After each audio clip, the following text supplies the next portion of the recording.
This all started a few months ago when I first set foot into the dense forest that's become something of a local legend around here. The place is tucked away from the nearest town, sprawling over miles of thick undergrowth, ancient trees, and winding trails that seem to twist deeper into shadows with every step. It's the kind of forest that people warn you about, not because of bears or snakes, but because of the strange disappearances that have happened over the last century. The locals call it Hollowwood, a name whispered with a mix of awe and fear.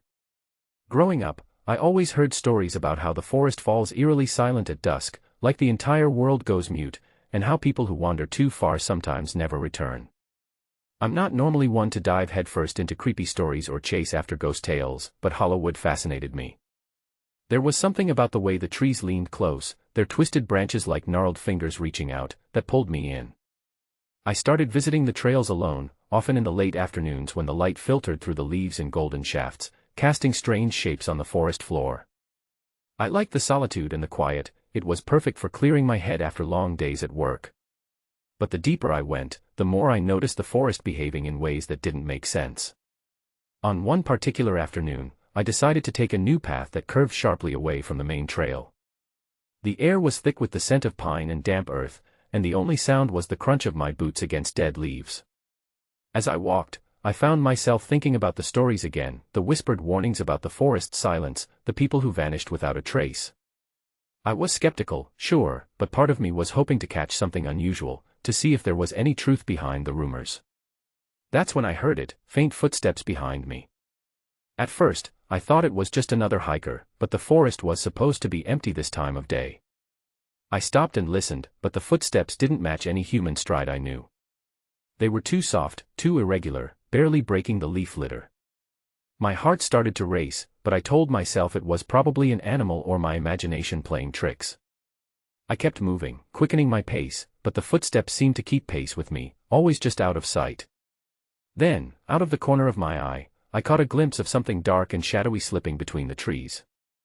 It was fleeting, barely more than a silhouette, but it was enough to make me freeze. I spun around, trying to see where it had gone, but the forest seemed to swallow it whole. The heavy canopy blocked the sun, plunging the area into dimness, and the silence pressed in around me, thicker than before. I called out, my voice sounding strange and small against the massive trees.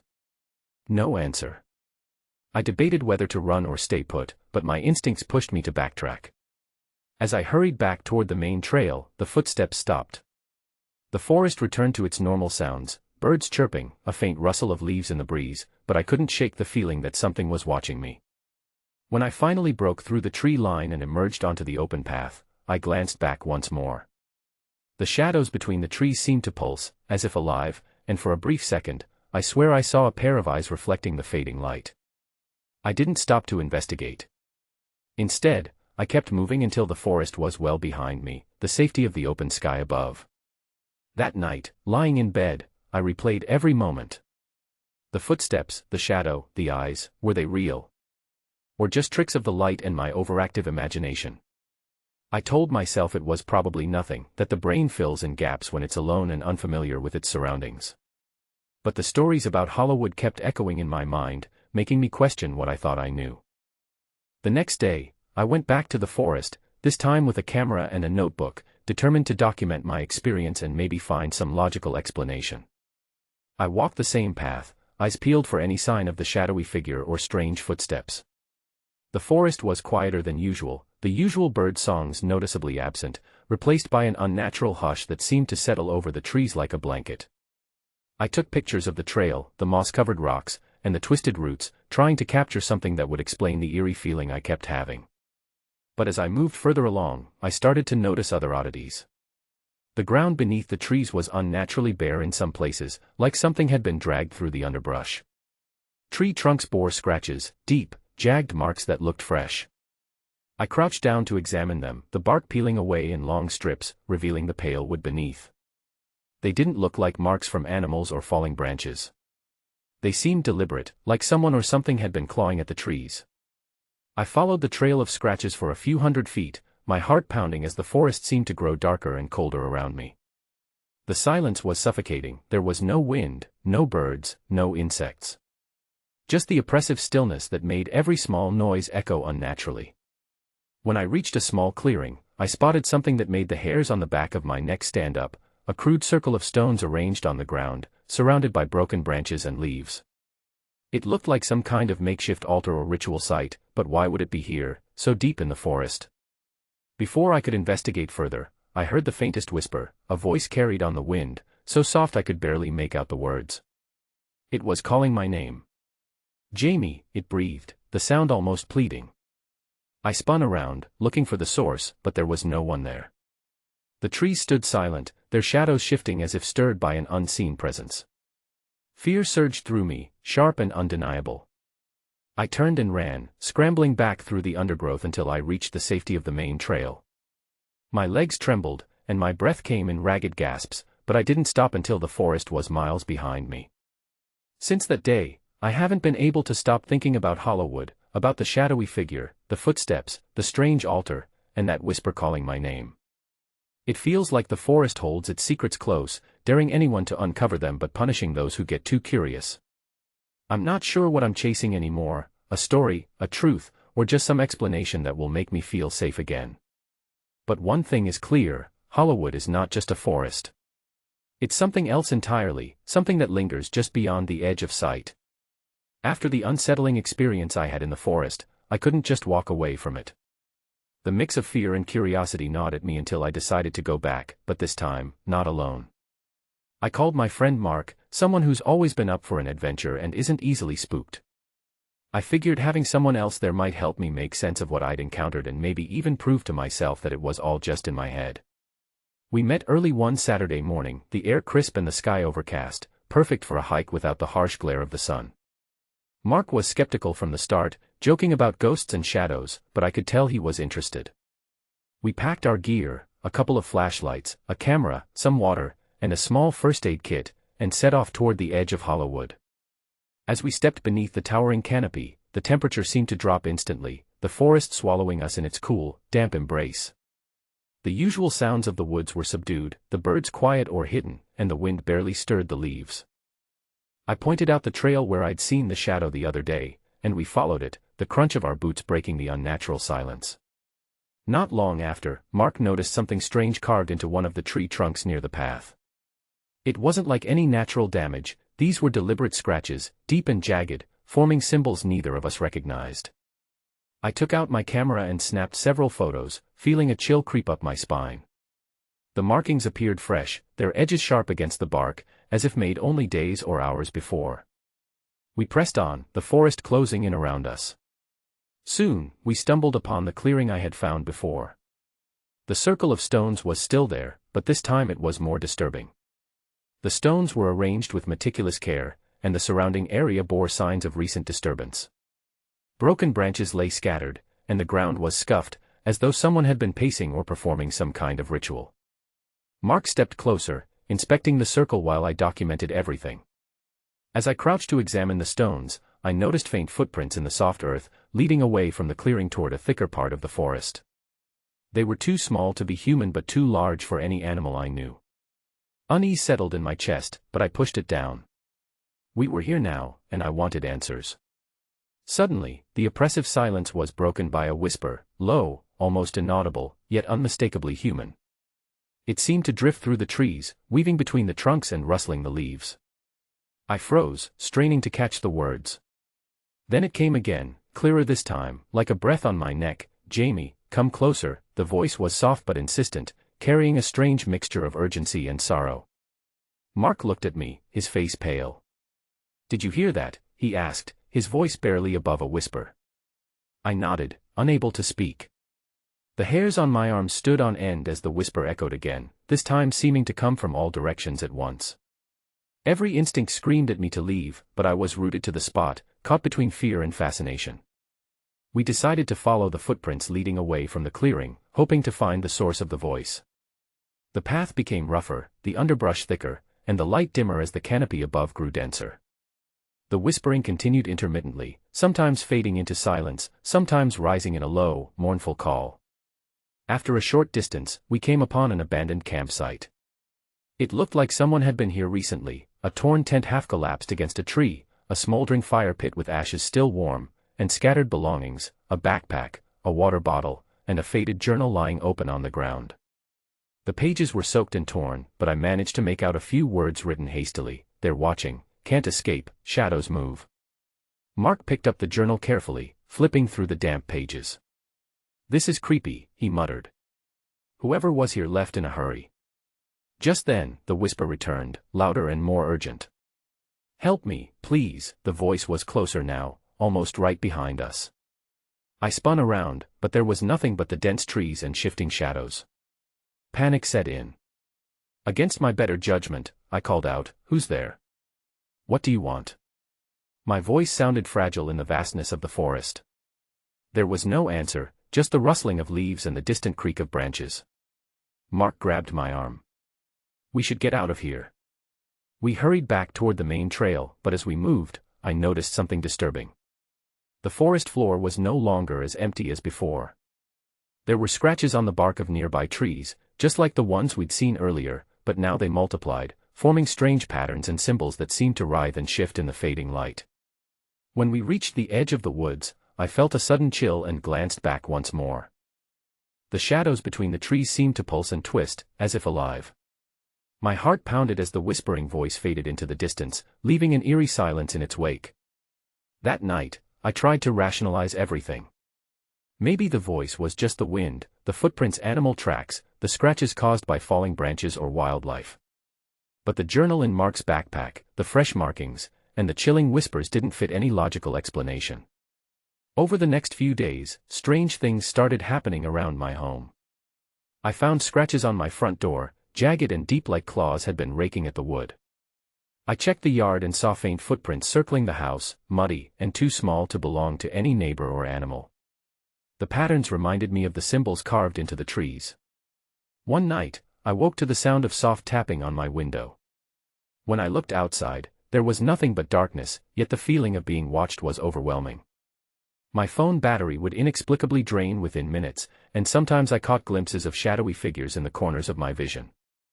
I told Mark about all this, but he chalked it up to stress and the power of suggestion. Still, neither of us wanted to go back into Hollywood alone, and we agreed to be more cautious.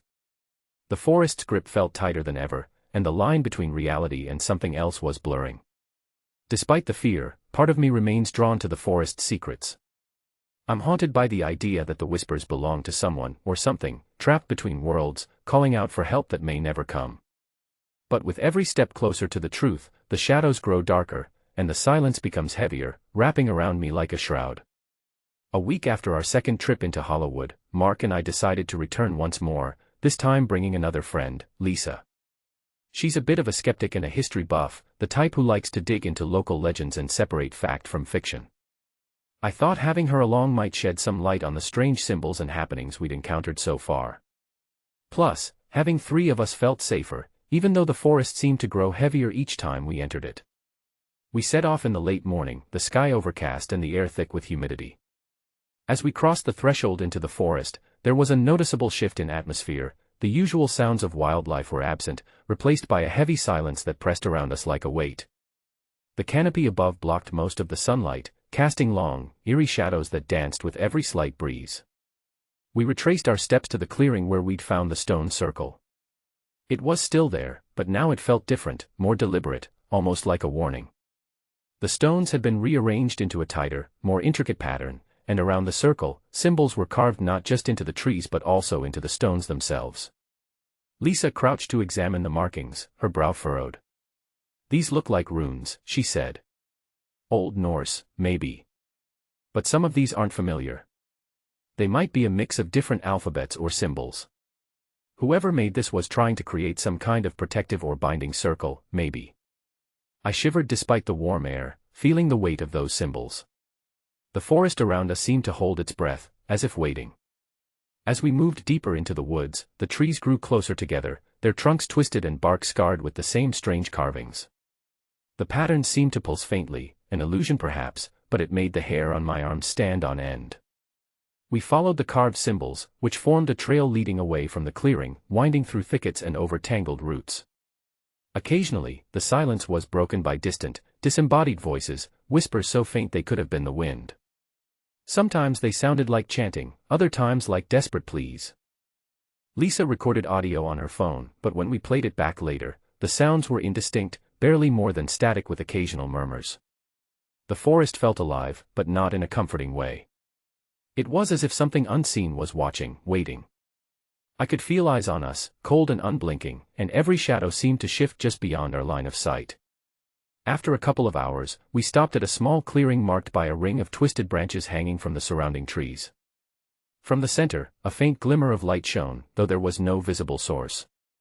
Mark joked nervously that it looked like a portal or something out of a fantasy novel, but none of us laughed. The feeling of unease was too strong. Lisa pulled out a small notebook, flipping through her research on local legends. There are stories about Hollywood being a place where the veil between our world and another is thin, she explained. People talk about spirits trapped here, or ancient rituals meant to keep something contained. We debated whether to press on or turn back, but curiosity won out. As we moved past the clearing, the forest darkened further, and the air grew colder. The carvings became more frequent and intense, covering entire trees in twisted patterns that seemed almost ritualistic. Suddenly, Mark froze. "Look at this," he whispered, pointing to a tree trunk. Carved deeply into the bark was a symbol that looked like an eye surrounded by spiraling lines. It was the same symbol I'd seen scratched on my front door those nights after our visit. A shiver ran down my spine.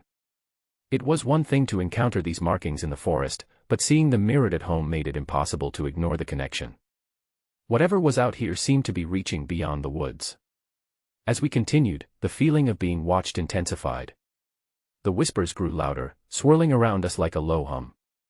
I caught glimpses of movement in the corners of my vision, shadowy figures darting just beyond the trees. When I turned to look, there was nothing there. Lisa suggested we stop and set up a small camp to observe and see if we could catch anything unusual. We gathered some dry wood and built a fire in a small clearing, trying to shake off the creeping dread that had settled over us. As night fell, the forest transformed. The silence deepened, broken only by the crackling fire and occasional snapping of twigs. Then, the voices returned, clearer now, weaving into a chorus of murmurs and cries. The shadows around us lengthened and twisted, forming vague shapes that flickered at the edge of the firelight. Our nerves frayed as the temperature dropped, and a cold breeze stirred the leaves, carrying the scent of damp earth and something else, something metallic and sharp. Suddenly, a chilling scream pierced the night, sharp and desperate, echoing through the trees. We all jumped to our feet, hearts hammering. I shone my flashlight into the darkness, but nothing was there. Lisa tried to call out, but her voice caught in her throat. The scream faded, replaced by an oppressive silence that felt heavier than before. We huddled close to the fire, the shadows seeming to press inward, suffocating. Sleep was impossible, every rustle made us jump, every flicker of light seemed like a warning. Before dawn, I spotted something near the edge of the clearing, a figure, pale and indistinct, standing just beyond the reach of the firelight. When I blinked, it was gone, but the memory of those hollow eyes haunted me. The next morning, we packed up and left the forest as quickly as we could. The sense of dread lingered long after we emerged into the sunlight. Days later, I reported our findings to the local authorities, hoping for some explanation or assistance. But the response was disappointing. They dismissed the symbols as graffiti, the voices as echoes of wind, and the disappearances as unrelated incidents. No investigations were launched, no warnings issued. The forest remained a place of mystery and menace, its secrets guarded jealously. Since then, the feeling of being watched has followed me home. At night, I sometimes hear faint whispers outside my window and see strange symbols etched into nearby trees or scratched into my doorframe. The line between the forest and my life feels blurred, as if whatever dwells in Hollywood is reaching out, drawing me deeper into its dark heart. The experience has changed me. I'm no longer just a curious explorer, I'm part of something bigger, something ancient and unknowable. And with every passing day, the forest's pull grows stronger, its shadows lengthening, waiting for the moment I cross the threshold again. A few days after our unsettling night in the forest, I reached out to someone who might have a different perspective, a local park ranger named Tom. He's worked in Hollywood for over a decade, knows the trails better than anyone, and has heard more than his fair share of strange stories. I hoped talking to him would help me make sense of what I'd experienced, or at least shed light on the history behind the symbols and whispers. Tom agreed to meet me near the ranger station that borders the forest. When I arrived, he was going over some reports, his face weathered and tired but sharp-eyed. We sat down outside, the forest looming just beyond the tree line, and I began recounting what Mark, Lisa, and I had found, the symbols carved into the trees, the stone circle, the voices, and the feeling of being watched. He listened quietly for a long moment, nodding slowly. "You're not the first to come across things like this," he said. "People vanish out there, sometimes without a trace. And there are stories, well, legends some would call them." Tom's voice lowered, a mix of caution and seriousness. "A few years back, I had an encounter that still haunts me. There was a lost hiker, young woman, scared out of her mind, who told me she was being followed by something. She described a silent figure with glowing eyes that didn't speak but just watched her every move. When I went to search the area she pointed to, I found fresh campfires and strange talismans hanging from branches, little charms made of bones and twine. But no sign of the figure or the hiker's direction afterward. She disappeared soon after, and no one's heard from her since." He paused, glancing toward the dense trees. "That part of Hollywood, it's different. The forest seems to shift and change, like it's alive in ways we don't understand. Trails appear and vanish, trees rearrange themselves. It's like the woods are, protecting something, or maybe trapping something." I asked him if he thought the symbols we'd found and the whispers could be connected to this something. Tom nodded grimly. "The carvings are old, some dating back decades, maybe centuries. They're part of rituals meant to contain or ward off whatever dwells in the forest. But over time, those boundaries weaken, and the things inside start to reach out." He leaned forward, voice dropping to almost a whisper. "The forest isn't just trees and dirt. It's a place where the veil between our world and another is thin. Sometimes, that other side bleeds through, and whatever comes through isn't always friendly." As he spoke, I felt a chill crawl down my spine. Tom's stories matched too closely with what I'd experienced. The feeling of being watched, the shadows that flickered in the corners of my vision, the voices calling out, it all seemed tied to something ancient and malevolent. Tom reached into his jacket pocket and pulled out a small, weathered notebook. "I keep records of strange occurrences here. Not many believe me, but I've seen enough to know there's more going on than we can explain. Here," he said, handing me the notebook. "Read it if you want. But be careful. The more you know, the harder it is to walk away." Over the next few days, I pored over Tom's notes. They detailed reports of disappearances, unexplained phenomena, and strange symbols appearing overnight.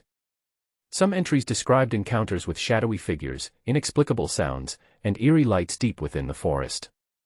The notes painted a picture of Hollywood as a place caught between worlds, a liminal space where the natural and supernatural intertwined. One entry caught my eye, a detailed account of a ranger who had found a circle of stones similar to the one Lisa and I had seen.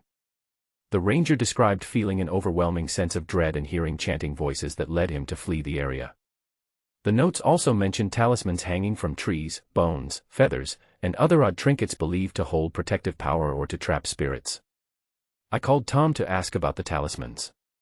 He told me that the forest seemed to be a battleground of sorts, with rituals and symbols serving as barriers to keep dark forces contained. The talismans, he said, were attempts by those who understood the forest's power to maintain balance and prevent whatever lurked inside from breaking free. Despite Tom's warnings, my obsession with the forest deepened. I felt drawn to uncover its secrets, even as the shadows crept closer. One evening, I noticed strange marks scratched into the bark of the large oak tree outside my window, the same kind of symbols I'd seen in the forest.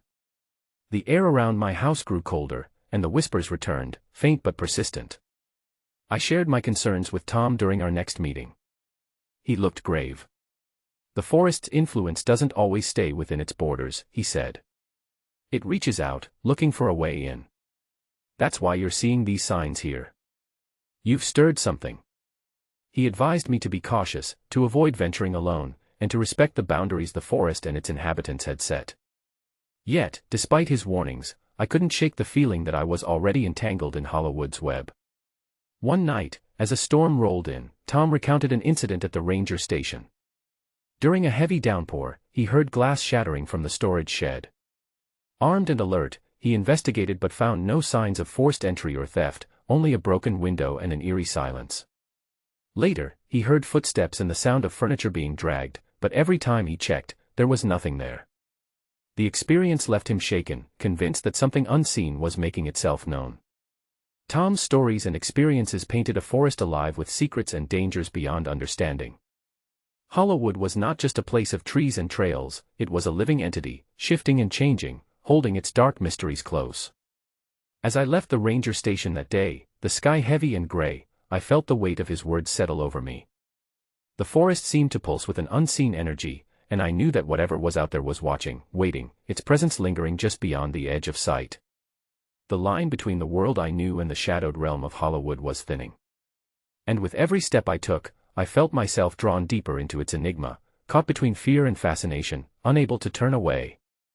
One weekend, a couple of friends from out of town, Ethan and Mia, decided to brave Hollowood, despite the warnings we'd all shared. They were eager to prove the forest was just a beautiful, natural place with nothing sinister lurking beneath the canopy. I warned them about the stories, the strange symbols, the voices, but they laughed it off, chalking it up to local superstition. I didn't want to stop them, but a knot of anxiety tightened in my chest as they packed their gear and headed into the woods.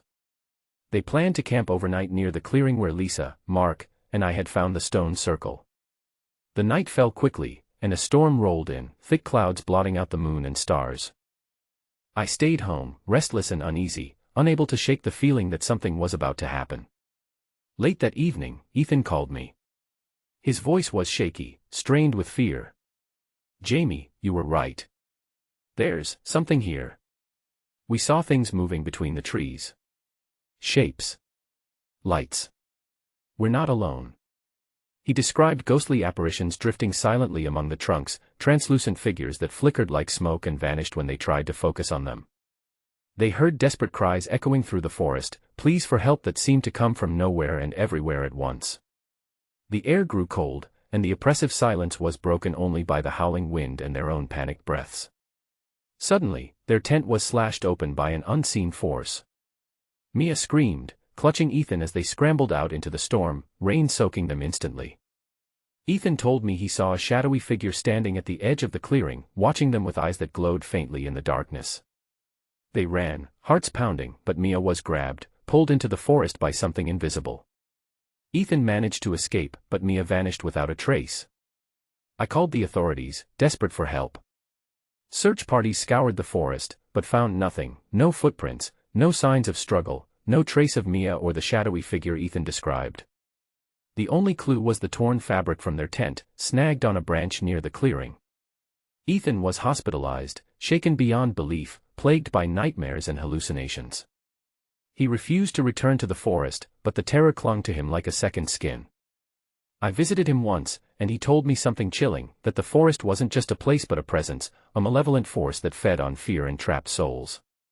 He said he could still hear Mia's voice whispering his name in the darkest moments, calling for help he couldn't give.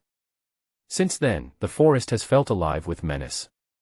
The atmosphere around Hollowood seems charged, as if the trees themselves are watching, waiting for the next victim. I've heard the cries in my dreams, felt the cold breath of the unseen pressing close. The boundaries between our world and whatever lies beyond those trees are thinner than ever. And with every story like Mia's, the legend of Hollowood grows darker, more real. The forest doesn't just hide its secrets, it devours those who seek them, leaving behind whispers and shadows that never fade.